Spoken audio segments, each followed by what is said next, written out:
नमस्कार मित्रों।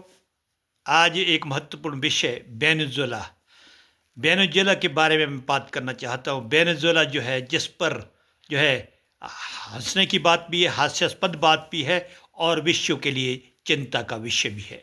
एक चुने हुए राष्ट्रपति और उसकी पत्नी का अपहरण करके जो है गिरफ्तार करके कोई देश ले गया। ये कहानी जो है एक छोटी कहानी नहीं है, लेकिन एक इतिहास बन चुका है ये चीज़। ऐसा न कभी सुनने को मिला, न कभी मिलेगा। अमेरिका ने जो है बहुत एक प्रकार से जघन्य काम किया है, जिसकी घोर निंदा होनी चाहिए। यूएनओ चार्टर का ये उल्लंघन है। पहले भी आप जानते हैं कि अमेरिका यूएनओ जो है उसकी जेब में रहता है और लोग फिर भी मानते रहते हैं कि संयुक्त राष्ट्र संघ जो ये लोग करते हैं वही कानून बनते हैं। आमतौर पर देखा गया है। वेनेजुएला के बारे में थोड़ी बात कर लेते हैं। वेनेजुएला का जो है इतिहास है वो बहुत पुराना इतिहास है। जो है अमेरिका ये साउथ अमेरिका में है। साउथ अमेरिका का उत्तरी भाग है जहाँ वेनेजुएला है। नॉर्थ अमेरिका में जो है मैक्सिको है, कनाडा है, आपके संयुक्त राज्य अमेरिका है, ऐसे देश है। तो वेनेजुएला जो है नीचे उत्तरी अमेरिका दक्षिणी अमेरिका का उत्तरी भाग है। अब वेनेजुएला बहुत शोषण रहा। बाद में स्पेन के लोग आए, वो कोलंबस आया और वहाँ पर स्पेनी उपनिवेश बने। दासत्व की प्रथा हुई, दास प्रथा स्टार्ट हुई, लोगों का शोषण हुआ, भारी मात्रा में लोग गरीबी की दलदल में धकेल दिए गए। उसके बाद 5 जुलाई 1811 को कहा जाता है कि स्पेन ने वेनेजुएला ने स्वतंत्रता की घोषणा की। काराकास इसकी राजधानी है। अब राजधानी है तो 1823 में पूर्णतः स्वतंत्रता की बात की गई। तो 1823 के बाद इसका विकास कार्य शुरू हुआ, लेकिन ये पिछड़ा हुआ देश था। बाद में जाके 1905 से माना जाता है कि 1905 के बाद जो है यहाँ पर तेल के भंडार मिले। तेल के भंडार से एकदम से अमीरी आ गई। अमीरी आने से जो है धीरे धीरे करके अमीरी और गरीबी की खाई बन गई। जिनका इनके ऑयल टैंक उनमें कुओं पर कब्जा था वो अमीर होते चले गए और जो बाकी गरीब होते चले गए और गहरी खाई बन गई। और गहरी खाई बनने के बाद जो है आप देख सकते हैं कि भाई कई नेता आए। एक जो है ह्यूगो चावेज़ जो है यहाँ के नेता हुए। ह्यूगो चावेज़ 1999 में बने। उनके काल में समाजवाद की तरफ को देश को मिला। तेल का राष्ट्रीयकरण किया गया। तेल की सारी रिफाइनरीज का राष्ट्रीयकरण कर दिया गया और उद्योगों का भी राष्ट्रीयकरण किया गया। इस तरह से समाजवाद की बात आई। धीरे धीरे करके ये 1999 से 2013 के बीच का समय है जब ह्यूगो चावेज़ रहे। ह्यूगो चावेज़ के बाद यहाँ पर मादुरो, ये जो मादुरो है, यहाँ पर निकोलस मादुरो ये यहाँ के राष्ट्रपति बने। राष्ट्रपति बनने के बाद इन्होंने भी समाजवाद की नीति को जारी रखा और समाजवाद की नीतियों को जारी रखते हुए तेल का राष्ट्रीयकरण रखा, निजी कंपनियों का राष्ट्रीयकरण किया गया और साथ ही साथ समाजवाद की दिशा में इसके प्रयास रहे।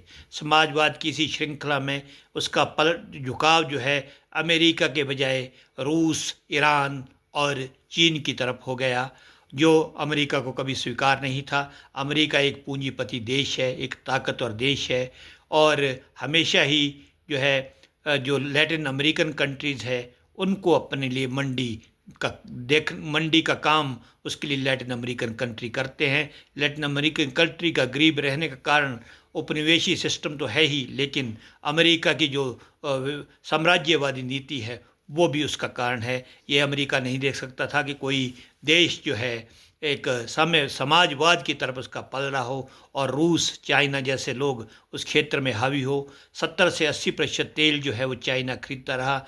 अमेरिका की नज़र उसके ऑयल जो उसके संसाधन थे, तेल के जो भंडार थे उस पर थी, ऑयल रिफाइनरी पर थी। अपने तेल के बारे में व्यापार वो अमेरिका करना चाहता था, क्योंकि विश्व का एक बड़ा 5 भाग तेल अकेले वेनेजुएला में। वेनेजुएला बहुत बड़ा प्रोड्यूसर माना जाता है तेल का और उसी प्रोड्यूसर में अमेरिका नहीं चाहता था कि रूस, चीन आए, बल्कि वो खुद उस पर काबू करना चाहता था। ऐसे में अमेरिका की नज़रें अभी भी जो है उन्हीं कंट्रियों में, क्यूबा है, आपके कोलंबिया है, उनकी तरफ लगी रहती है। इसके अलावा मेक्सिको पर भी वो कंट्रोल करने की बात करता है। तो यहाँ मैं इस तरह से कल का जो एक इतिहास बन गया मादुरो और उसकी पत्नी का, उनके घर से ही जो है बेडरूम से कहा जाता है कि वहाँ से उनका अपहरण कर दिया गया। कैसी लगता है हंसी की बात है कि किसी को घर से ही अपहरण कर दिया जाए।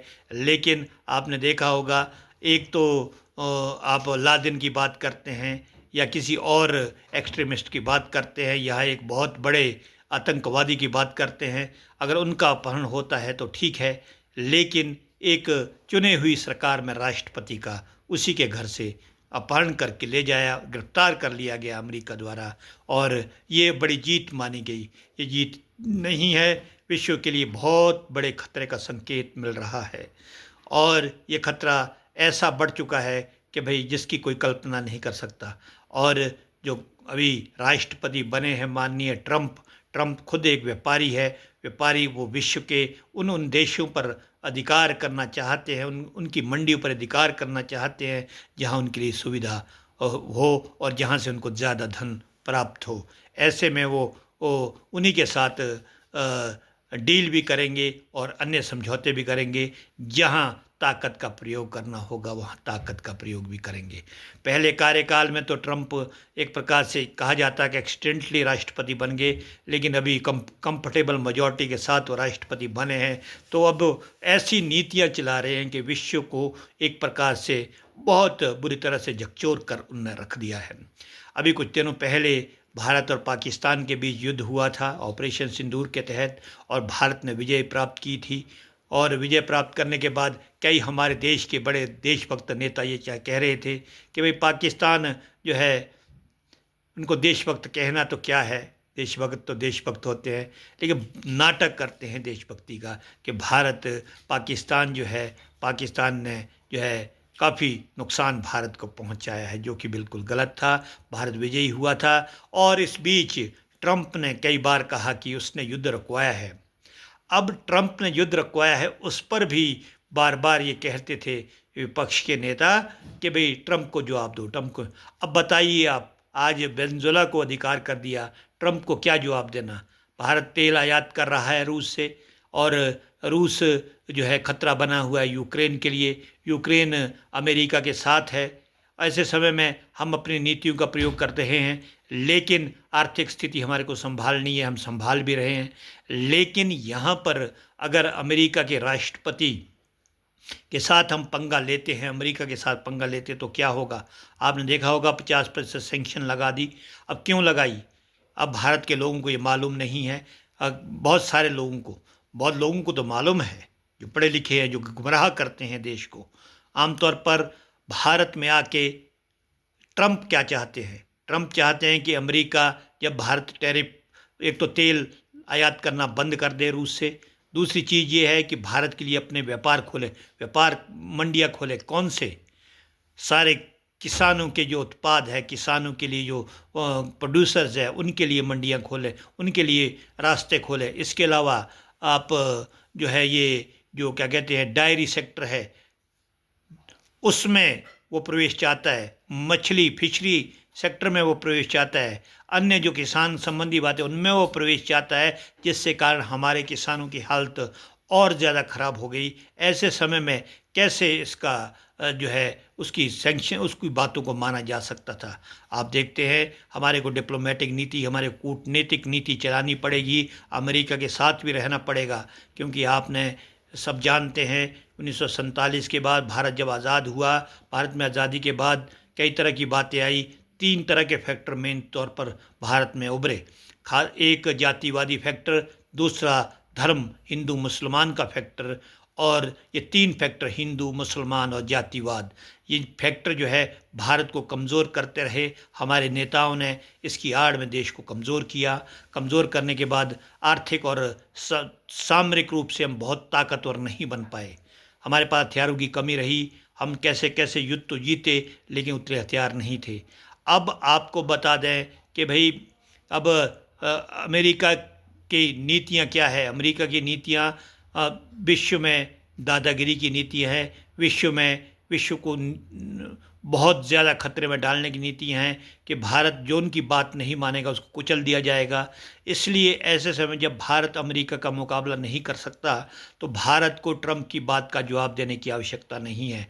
अमेरिका ने थोड़ी बहुत बात मोदी ने की है, लेकिन मोदी भी इतने सक्षम नहीं है कि करारा जवाब अमेरिका को दे पाएँ। करारा जवाब देते हैं तो देश की हालत बहुत ख़राब हो जाती है। वैसे भी ये जैसे अ, अ, उनको टॉपल करने के लिए अमेरिका लगा था, मोदी भी राष्ट्रवादी है, राष्ट्रवादी को टॉपल करने के लिए बड़ी कोशिश अम, अ, ट्रंप करता है। ट्रंप ही ना हो चाहे अमेरिका हो, अमेरिका कोई भी नेता जो है कोई राष्ट्रवादी नेता स्वीकार नहीं कर सकता। राष्ट्रवाद का मतलब है देश का भरपूर विकास, और मोदी के काल में देश का बहुत ज़्यादा विकास हुआ है, और इस विकास से अमेरिका चिंतित है।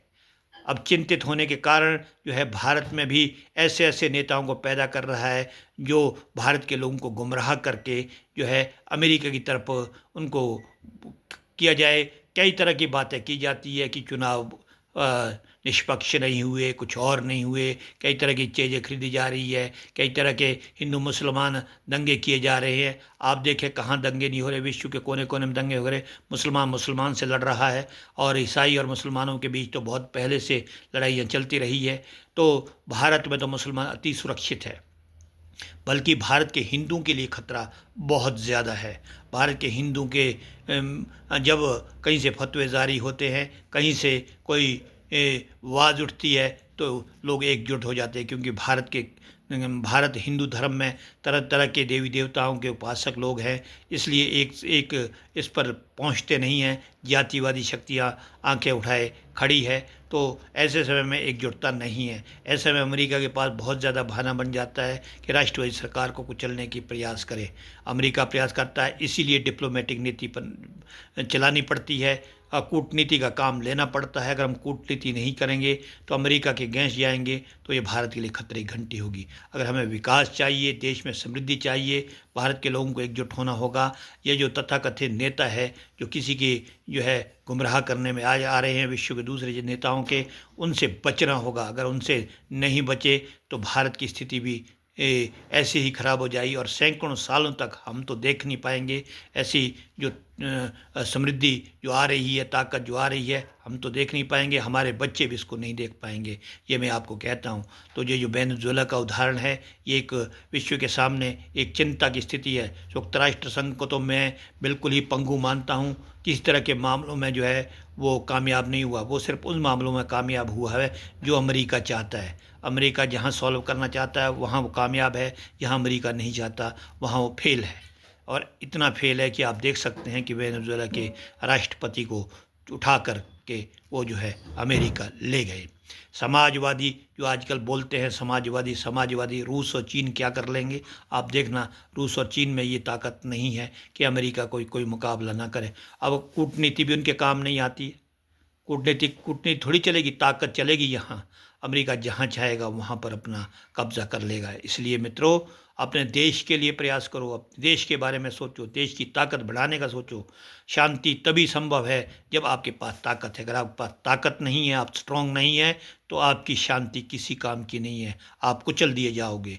ऐसा मेरा मानना है। जो गरीब व्यक्ति शांति शांति हाथ जोड़े खड़ा रहता है, उसकी कोई इज्जत नहीं होती। जो ताकत के साथ खड़ा रहता है उसी की इज्जत होती है। ये ताकत बनानी है तो मोदी जी के हाथ को मजबूत करो।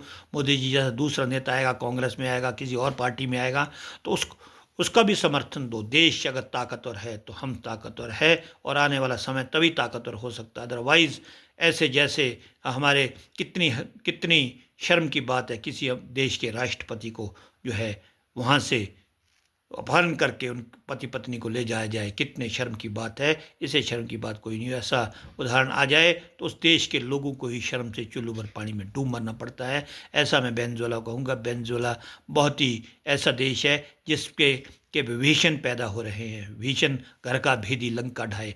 यहाँ भी बहुत सारे भीषण हैं हमारे बीच। इन भीषणों से बचना होगा। ये भीषण देश को जो है खतरे में डाल सकते हैं। ऐसे भीषणों से बचो और देश को आगे ले जाने का प्रयास करो, ऐसा मेरा मानना है। आज मैं क्षुब्ध हूँ।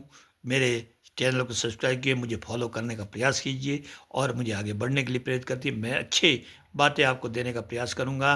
किसी पार्टी से मेरी लड़ाई नहीं, मैंने पहले भी कह दिया, लेकिन राष्ट्रवादी हूँ, राष्ट्रवाद की बात है। अगर ट्रंप जैसे कोई देश की ऊपर आंच आती है तो हम लोग भी छोटी मोटी कुर्बानी देने के लिए तैयार रहते हैं। ऐसा नहीं है कि भाई हम लोग पीछे हटेंगे, देश के लिए हम कुछ भी करने को तैयार है। इसलिए राष्ट्रीय एकता को बढ़ावा देना बहुत आवश्यक है, ऐसा मेरा मानना है। इन्हीं शब्दों के साथ आप मेरी बात सुनेंगे।